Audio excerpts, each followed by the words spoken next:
त्यांना ताब्यात घेतलं तेव्हा लक्षात आलं की यांचा हा जो प्रकार आहे हा अनेक वर्षांपासून सुरू आहे. त्याच्यामध्ये एक जे मुख्य नाव आलं आहे एका व्यक्तीचं, तो मजर कुरेशी. तो राळेगाव येथील कुख्यात आहे. अनेक गोमांस विक्रीचे गुन्हे दाखल आहेत. हिंदू देवदेवतांच्या विटंबनेचा एक प्रकार झाला होता. गो तस्करीमध्ये पण आहे, त्याचा पण एक व्हिडिओ समोर आला आहे. मुलींची छेडछाड केल्याच्या बाबतीमध्ये एक सेशन ट्रायल त्याच्यावर सुरू आहे. त्यामुळे त्याचं नाव आलं आणि त्याच्या पत्नीचं नाव आलं. त्याची पत्नी ही पूर्वीची हिंदू आहे.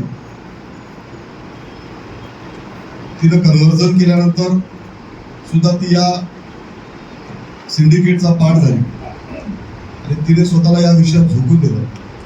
कारण हिंदू मुलींसोबत संपर्क करणे,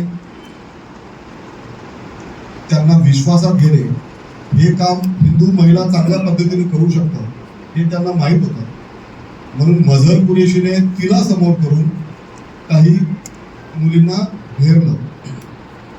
या संबंधामध्ये जालना पोलीस स्टेशनमध्ये एक गुन्हा दाखल आहे.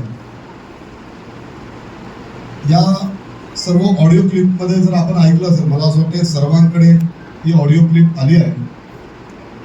नसेल तर मग मला तुमची परमिशन असेल मी पुन्हा रिपीट करतो. नाही आहे ना, मी ती ऑडिओ क्लिप रिपीट करतो.